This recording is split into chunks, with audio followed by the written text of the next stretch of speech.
La Ruta de la Seda.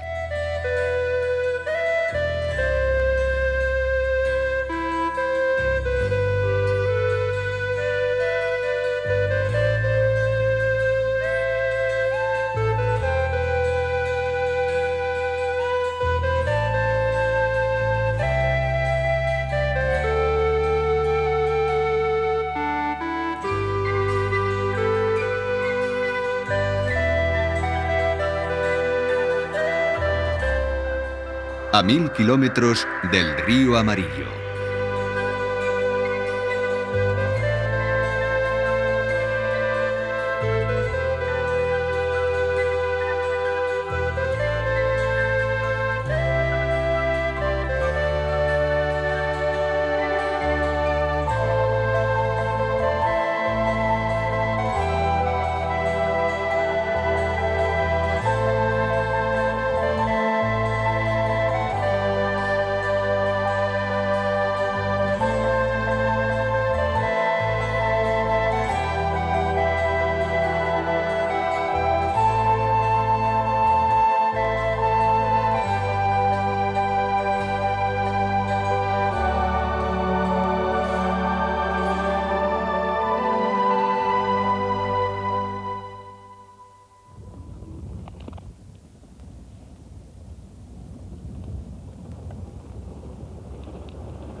La antigua ruta de la seda se extendía hacia el oeste desde la antigua capital china, Chang'an. Atravesaba las tierras de color amarillento, cruzaba el río Amarillo, el gran río de China, y continuaba hacia occidente a través del gran desierto de Gobi.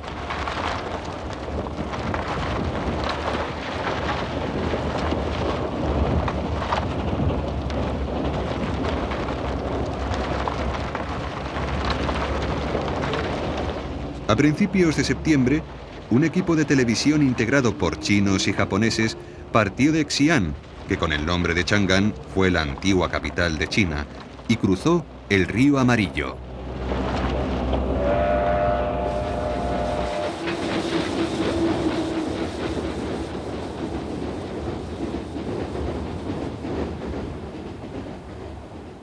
El río Amarillo es la mastodóntica corriente que dio origen y sustentó a la civilización de la antigua China. El río arrastra el lodo amarillento de la llanura que atraviesa y cualquiera que viaje por la ruta de la seda debe cruzarlo en uno u otro punto de su recorrido.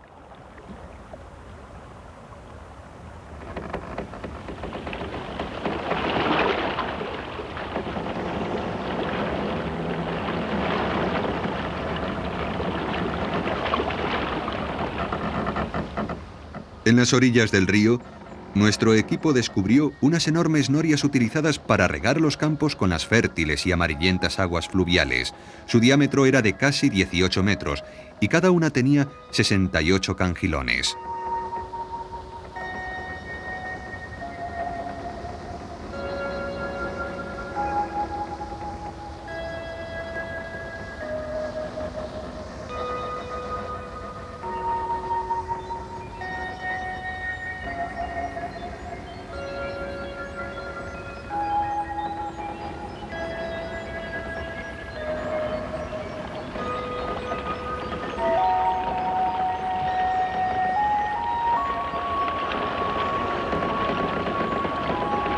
Nadie sabe realmente quién inventó este tipo de noria, pero hay una leyenda que dice que hace muchos siglos el príncipe Zhuo Zhongdao incitó a su uso, y todavía se las sigue llamando ruedas del príncipe Zhuo.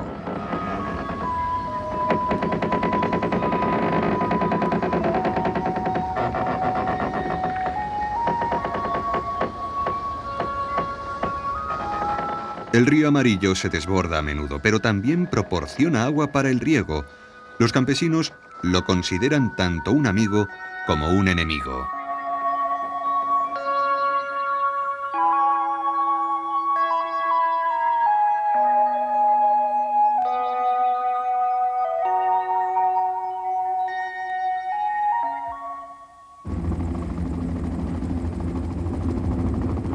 Junto al río Amarillo hay una ciudad, Lanzhou.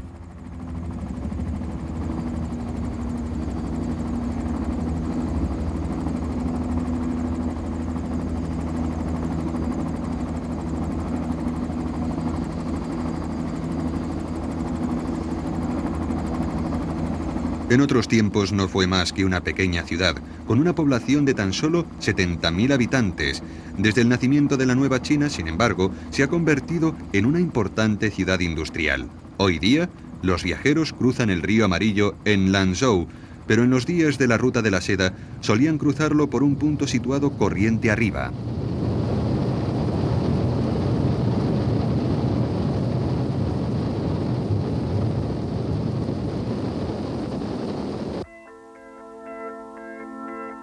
Estos botes, llamados Yang Pi Faxi, son unas extrañas embarcaciones para cruzar el río, una especie de balsas construidas con pellejos inflados de cabra.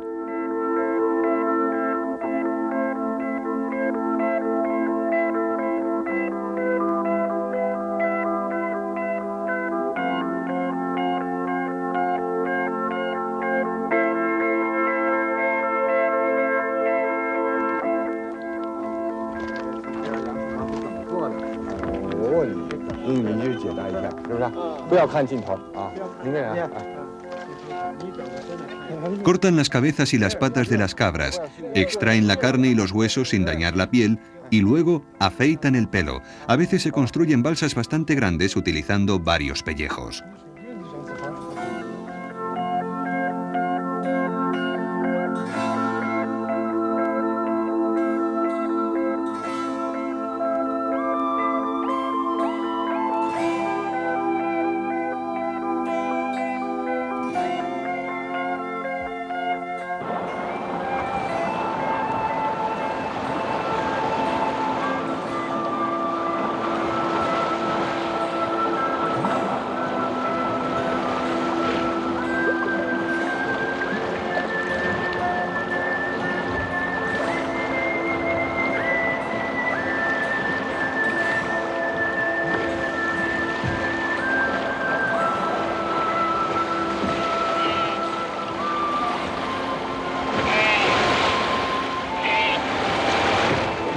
Las balsas realmente grandes, hechas con muchos pellejos, son lo suficientemente resistentes como para transportar bueyes, caballos e incluso camellos. Los antiguos viajeros de la Ruta de la Seda debieron usar balsas parecidas a estas.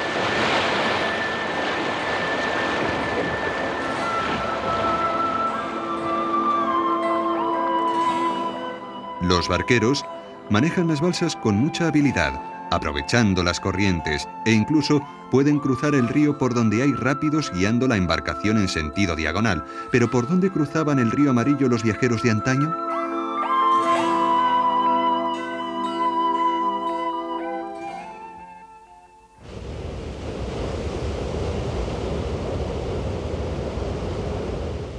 Aquí se ha construido una de las centrales hidroeléctricas más grandes de China. Las obras de la presa del valle Liu Yaxia se iniciaron en 1958 y duraron 15 años. Los viajeros de la Ruta de la Seda solían cruzar el río Amarillo en un punto mucho más alto de su curso.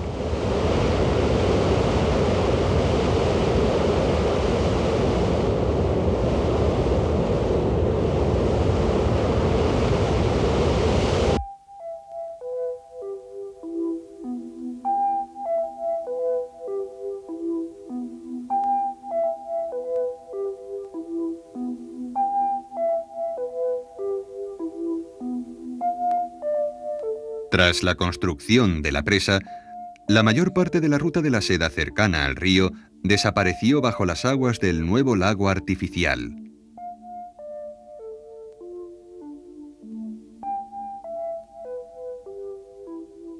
Navegamos 3 horas hasta llegar al antiguo lugar por donde se vadeaba el río, Binglixi. Este lugar solo se puede visitar en otoño, en barco, y durante un breve periodo de tiempo cuando el nivel del agua alcanza su punto máximo. Fue la primera vez que llegaba hasta aquí un equipo de televisión.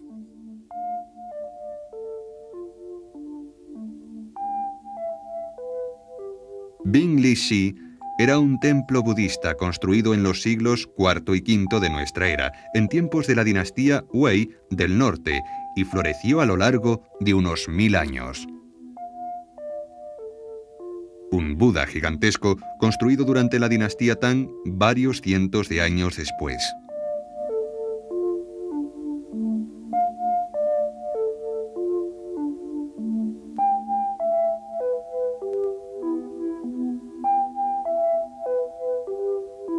Tiene casi 27 metros de altura.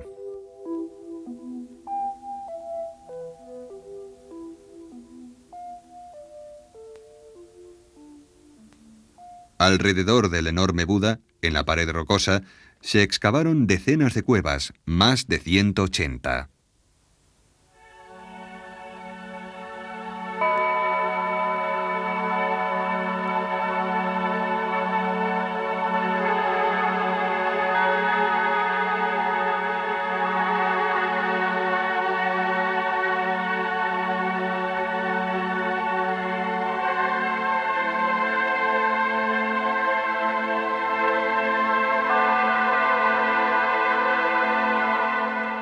Los años de erosión han borrado los rasgos del Buda tallado en la roca, pero todavía parece sonreír benévolamente.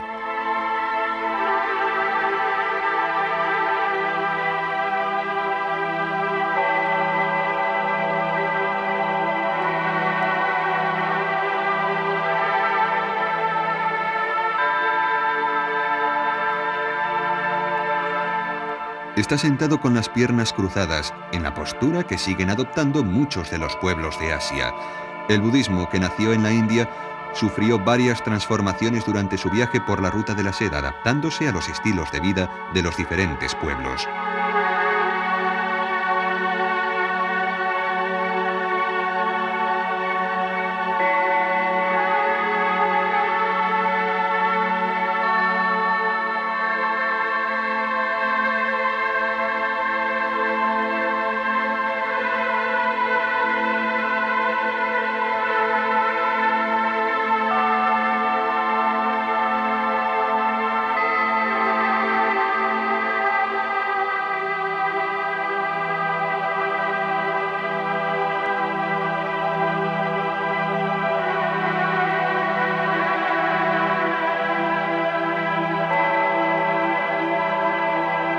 Cuando termina el otoño y empieza a bajar el nivel de las aguas, este lugar se convierte en un grupo de islotes rocosos.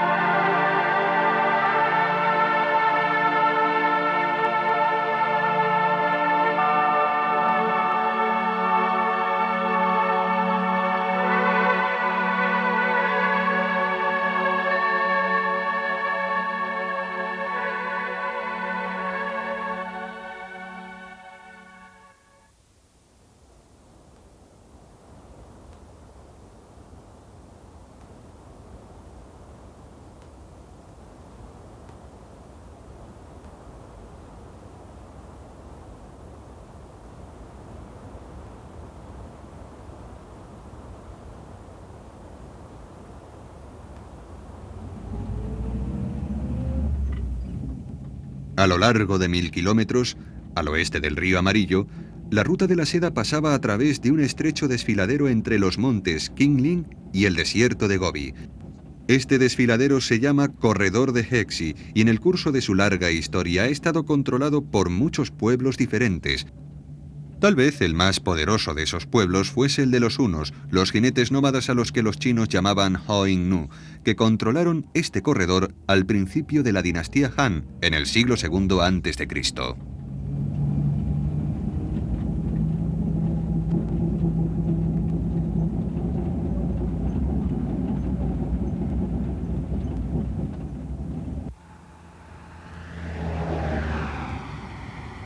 Hoy día, lo único que se puede ver en el gran desierto de Gobi son rocas y tierra desnuda, pero en aquellos tiempos fue el escenario de muchas y feroces batallas entre chinos y hunos para controlar la ruta de la seda y los bienes preciosos que viajaban por ella.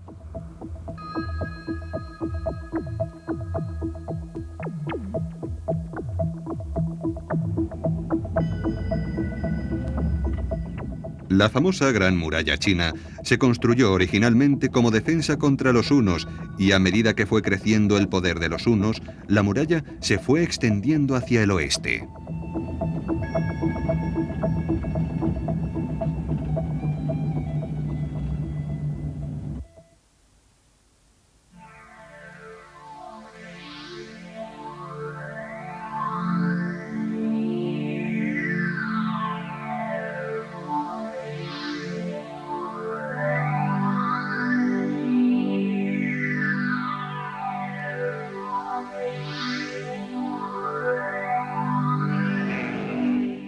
Aun cuando realizaban una campaña militar, los hunos dependían para alimentarse de los grandes rebaños de ovejas que siempre llevaban consigo. Por eso la gran muralla solo tenía que ser lo suficientemente alta para que ni las ovejas ni los caballos pudieran saltar por encima de ella.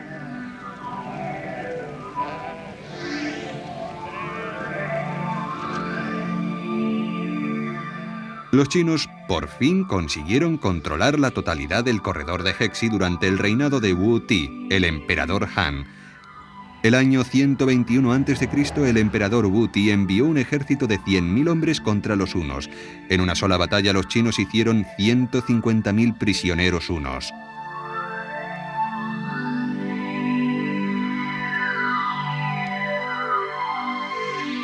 Ahora los chinos controlaban la ruta de la seda.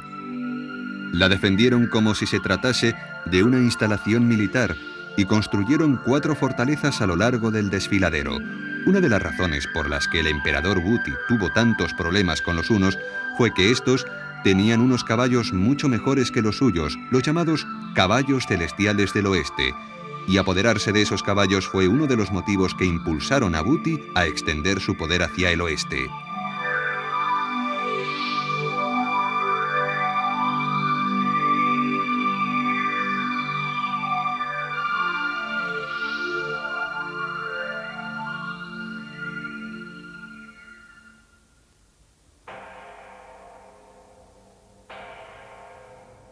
A 280 kilómetros al oeste de Lanzhou se encuentra la ciudad de Wuwei, la primera y la más grande de las 4 fortalezas chinas del corredor de Hexi. Lo único que queda hoy es la puerta de la ciudadela.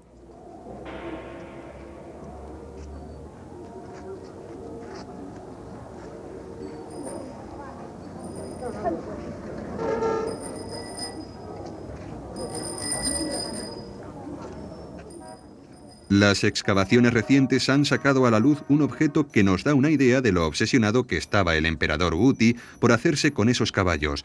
Fue desenterrado en 1960 cuando las relaciones entre China y la Unión Soviética empezaron a deteriorarse.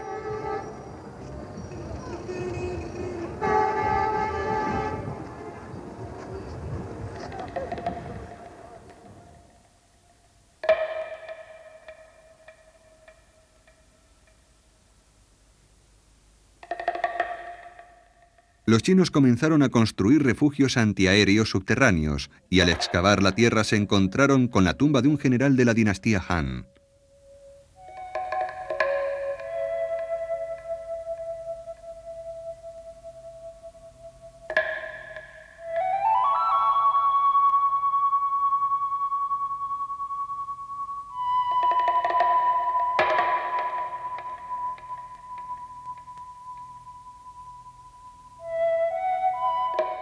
Dentro de la tumba, encontraron esta maravillosa estatuilla en bronce de un caballo.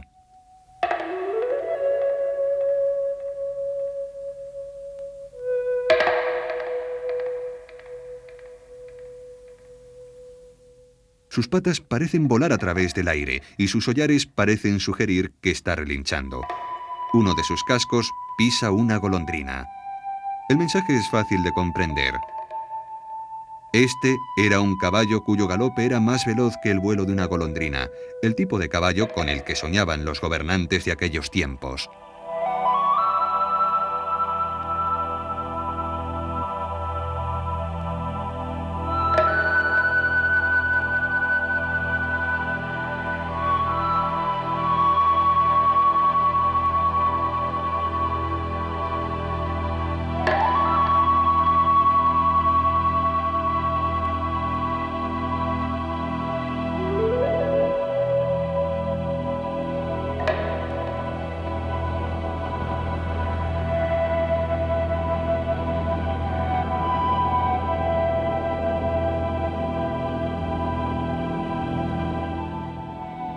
Tan maravillosos les parecían los corceles de los hunos que los chinos llamaron caballos celestiales del oeste a esos animales que tanto admiraba el emperador Wu Ti. Durante mucho tiempo, los emperadores chinos enviaron mensajeros al oeste en busca de los caballos celestiales que pagaban con piezas de seda, porque en aquellos tiempos, en China, la seda se utilizaba muchas veces como dinero.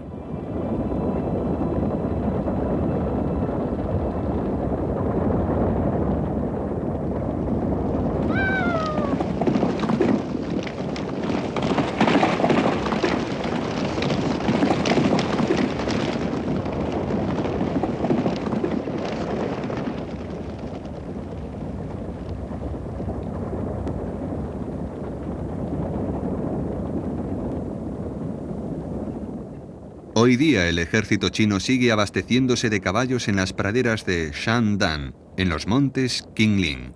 Aquí todavía se crían caballos que descienden de los antiguos caballos celestiales, y estas praderas tienen una historia ininterrumpida desde hace 1300 años, cuando se empezaron a usar estas tierras como pastos para los caballos durante la dinastía Sui. En el siglo VI de nuestra era, en ellos pastaba un rebaño de 100.000 caballos. Los caballos actuales han sido cruzados con ejemplares mongoles, más pequeños aunque muy resistentes, y con los grandes caballos kazakos. Y hoy día en Shadan hay un rebaño de 200.000 cabezas.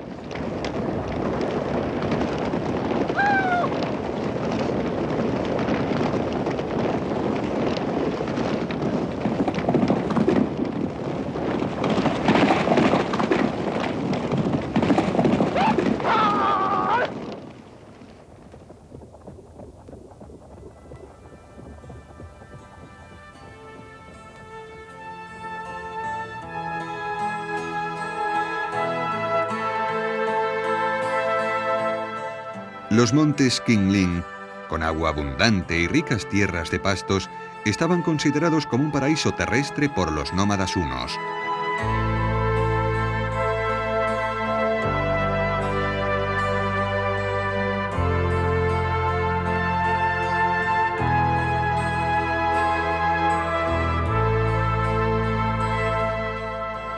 Procedían de los montes Yanji, que también eran llamados montes del colorete por una planta que crecía en sus laderas, que las mujeres usaban como cosmético.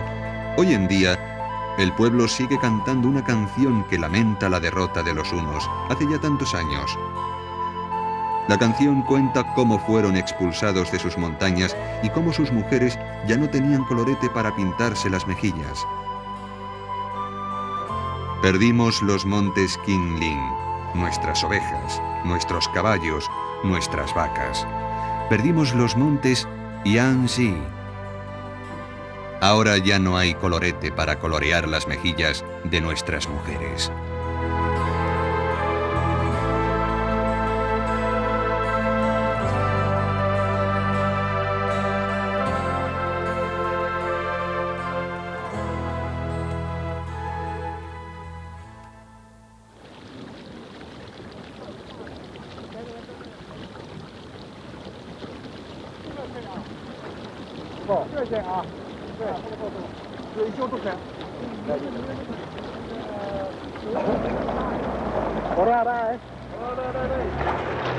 Los ríos que atraviesan el desierto de Gobi fluyen por una serie de canales que parecen hilos enredados y que con frecuencia cambian su curso.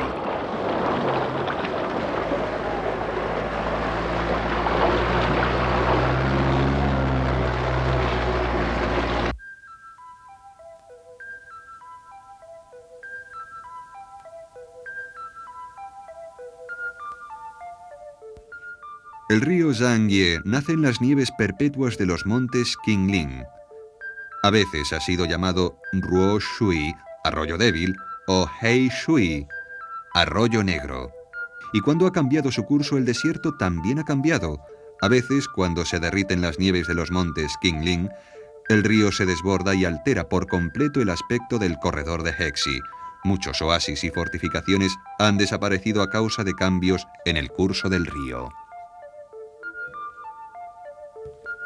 Este es el castillo Lede, que hoy día está junto a las orillas del río Shangye. Fue construido durante la dinastía Han hace unos 2000 años.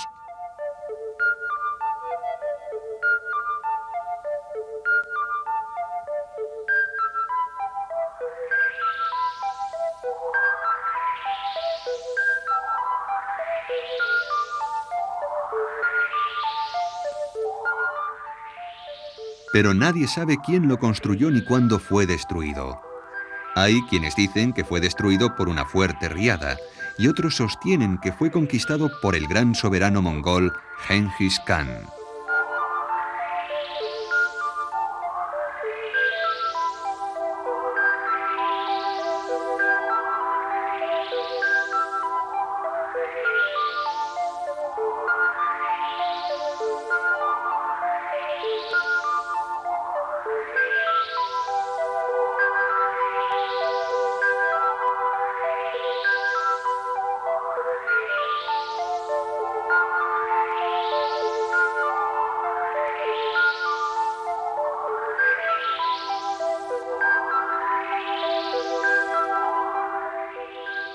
En la antigua China, un castillo no era solo una estructura militar, sino que también albergaba un pueblo entero, como las ciudades amuralladas europeas. Dentro de sus murallas convivían soldados, mercaderes y artesanos. Tal vez entre los mercaderes que vivían aquí, había algunos con los ojos azules, llegados desde el oeste.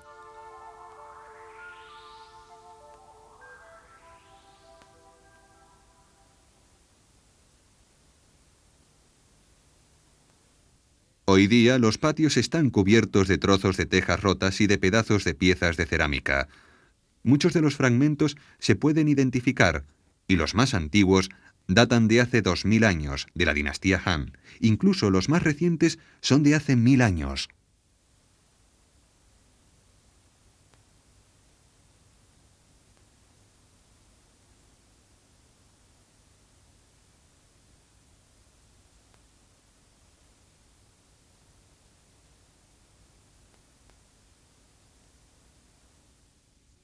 Resulta extraño ver esparcidos a tus pies los restos rotos de objetos que alguien fabricó hace muchísimo tiempo. Dicen que si se excava a bastante profundidad no se sabe lo que se puede encontrar, pero hasta ahora aquí no se ha hecho ningún trabajo arqueológico en serio.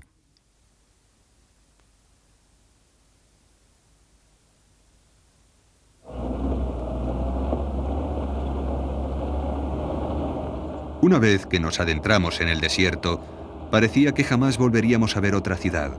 En los tiempos de la antigüedad, las caravanas de camellos viajaban de un oasis a otro empleando medio día en el trayecto. Una caravana podía viajar alrededor de 40 kilómetros al día, por lo que los oasis debían estar separados entre sí por unos 20 kilómetros.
En la mitad del corredor de Hexi vimos camellos por primera vez.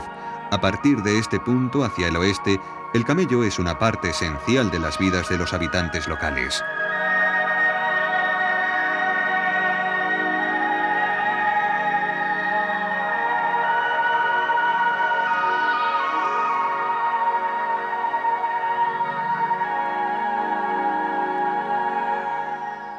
Los agricultores cargan sus cosechas a lomos de los camellos y los constructores los utilizan para transportar tierra y arena. A veces estas gentes tienen que atravesar todo el desierto de Gobi para comprar las cosas que necesitan.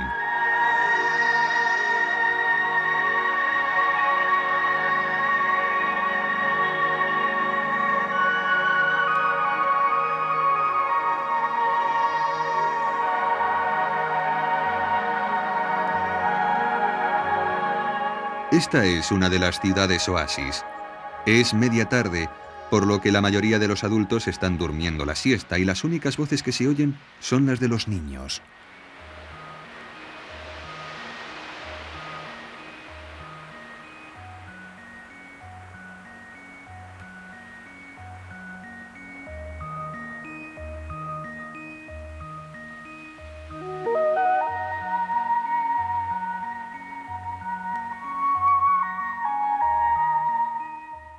En un oasis, los principales problemas son las inundaciones en primavera, las sequías durante el invierno y la omnipresente arena que ahoga las cosechas. Un hombre joven que trabajaba en un campo de coles nos dijo que todo lo que poseen hoy día es el resultado de una interminable batalla con la naturaleza.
La ciudad de Janghye está rodeada por una tierra rica y fértil.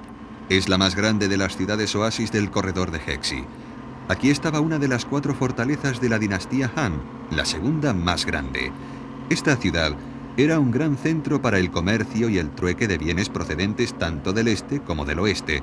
Durante las sucesivas dinastías chinas, desde la capital enviaban representantes oficiales para que controlasen los mercados y en este lugar solían reunirse muchos mercaderes llegados del oeste.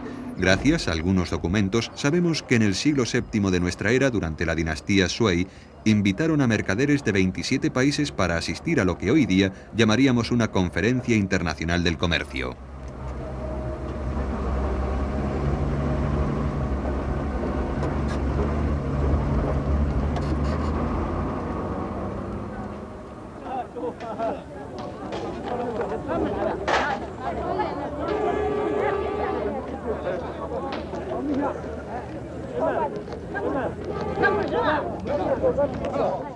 En todas las esquinas de la ciudad hay campesinos que venden frutas y verduras frescas. En esta ciudad todo el mundo tiene derecho a vender sus productos, cuando y como quiera.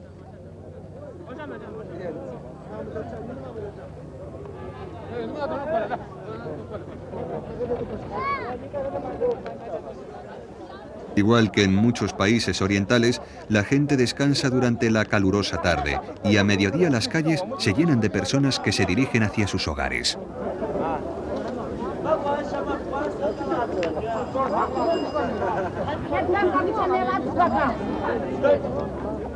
Aquí hay pimientos verdes y tomates que fueron traídos por mercaderes del oeste.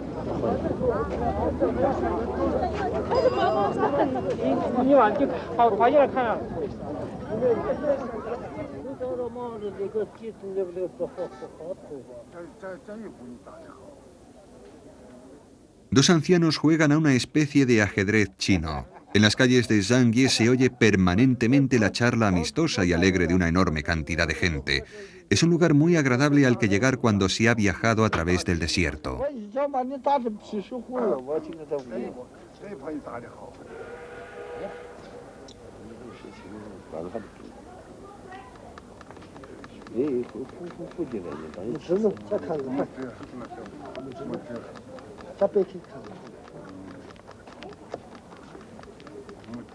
En la segunda mitad del siglo XIII, en tiempos de la breve dinastía Yuan, de origen mongol, un famoso italiano llegó a esta ciudad oasis y vivió aquí un tiempo, Marco Polo.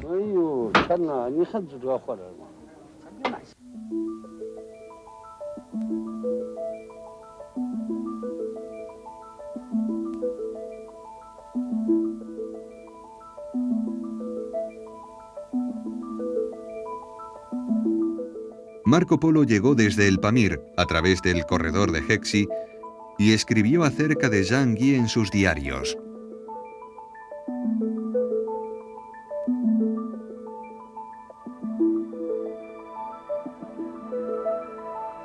Escribió: Janghye es una ciudad agradable y grande, con unos cuantos musulmanes y cristianos, además de budistas. Hay muchos templos budistas y por toda la ciudad se ven imágenes budistas. Hay imágenes de gran tamaño, algunas recubiertas de pan de oro, y todas están elaboradas con una técnica excelente.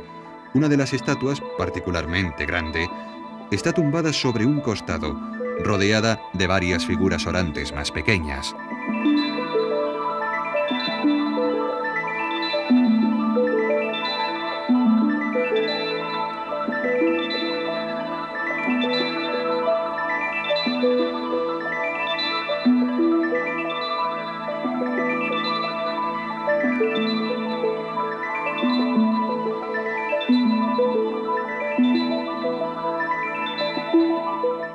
Marco Polo hablaba del Buda de Niepan, que sigue existiendo hoy día.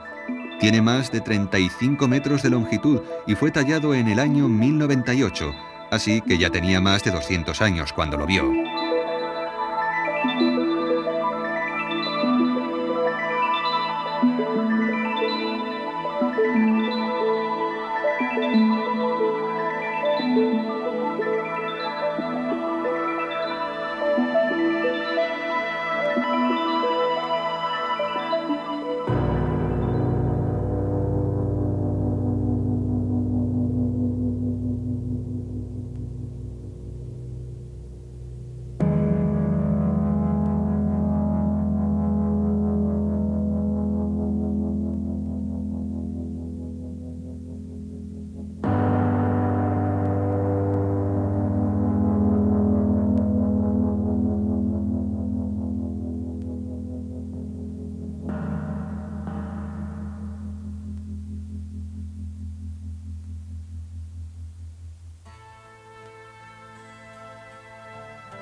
Aunque es cierto que los chinos fueron los primeros en abrir el corredor de Hexi, en realidad solo controlaban las fortalezas y algunas secciones importantes del desfiladero.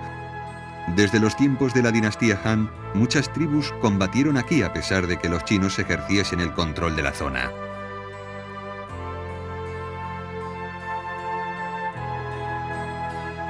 Los mercaderes del oeste pasaban por aquí con sus camellos, camino de Chang'an, y la mayor parte de ellos eran miembros de pequeñas tribus del Asia Central. Muchas de esas tribus solo se conocen hoy día porque sus mercaderes solían viajar a través del corredor de Hexi.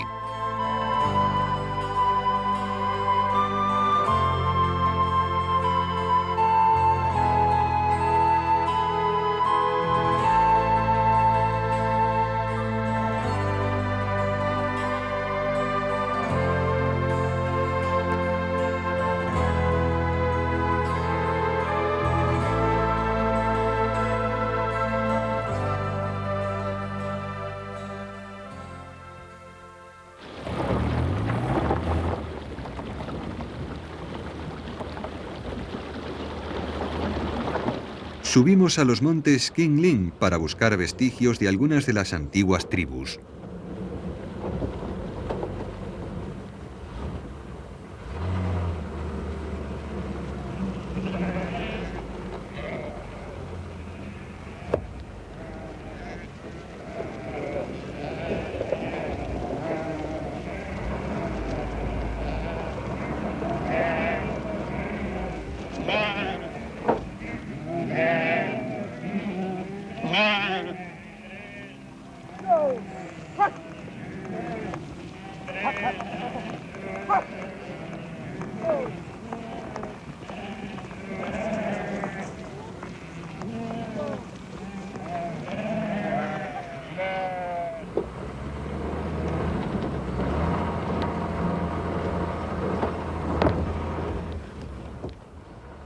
Estamos a unos 200 kilómetros de la Ruta de la Seda, y en estas montañas siguen viviendo todavía una serie de pueblos nómadas, entre ellos las tribus de Yugu y Hui, así como tibetanos y manchúes. A menudo vimos gentes en movimiento, con sus tiendas transportadas a lomos de yaks y seguidas por sus rebaños de ovejas.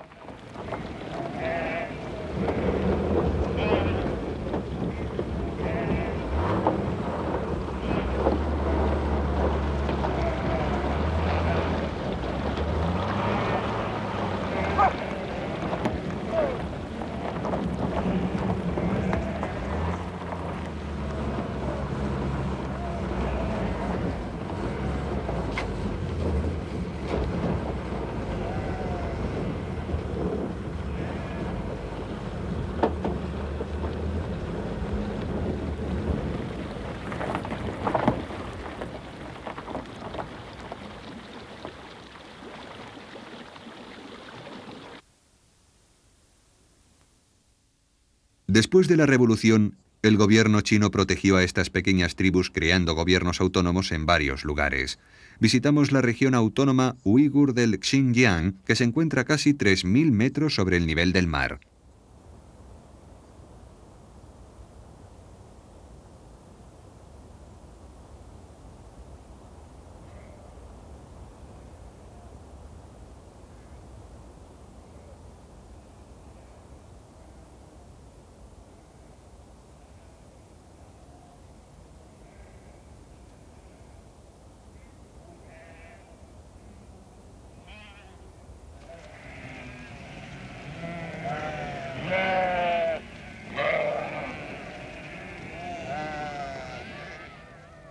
El pueblo Yugu nos recibió con su traje tradicional, que solo se pone para ocasiones festivas.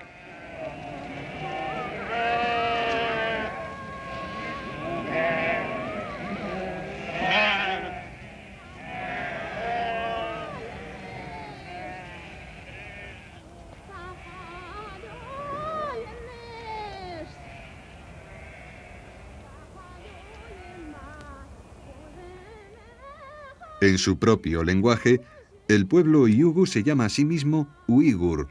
Los dos caracteres que utilizan para escribir este nombre en chino significan rico y fuerte, y recientemente adoptaron esos caracteres como una especie de amuleto.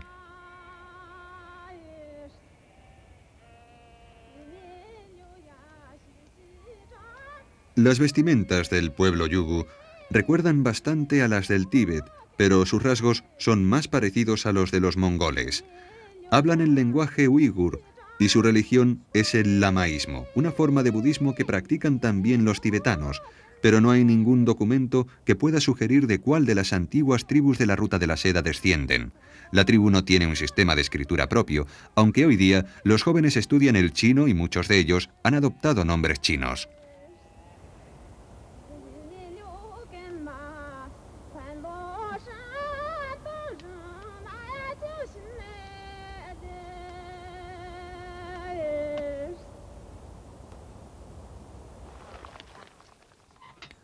Sus alimentos básicos son el trigo y la carne de oveja. Esto es una sopa que hacen con leche de yak y hojas de té, su única fuente de vitamina C.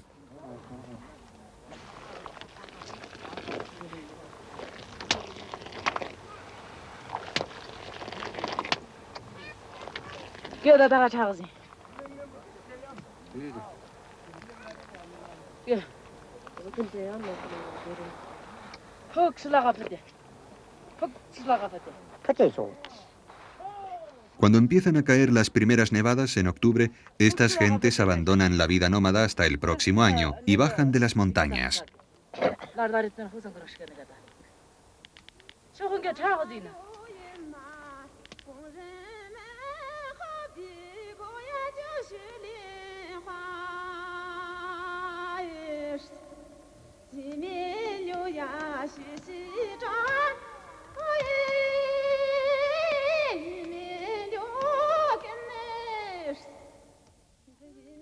La Gran Muralla China tiene casi 5.000 kilómetros de longitud y en su extremo occidental se convierte en una inmensa fortaleza.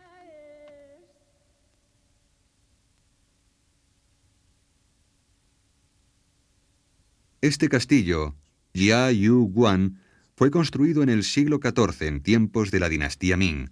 Aquí había una guarnición de 300 soldados para proteger al país de los invasores del oeste.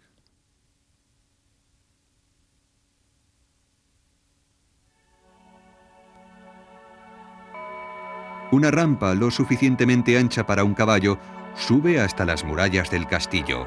Si un soldado que hubiese salido a patrullar llegaba para advertir de un ataque inminente, podía entrar directamente al castillo por esta rampa.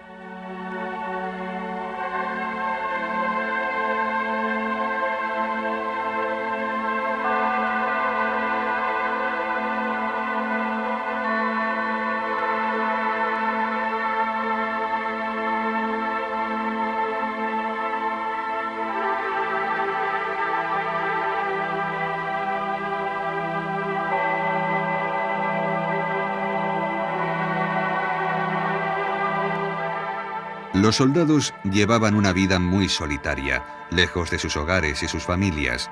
Cuando partían para el combate, lanzaban una piedra bajo la puerta del castillo. Si el eco les devolvía un sonido cavernoso, los soldados creían que también ellos serían devueltos al castillo sanos y salvos.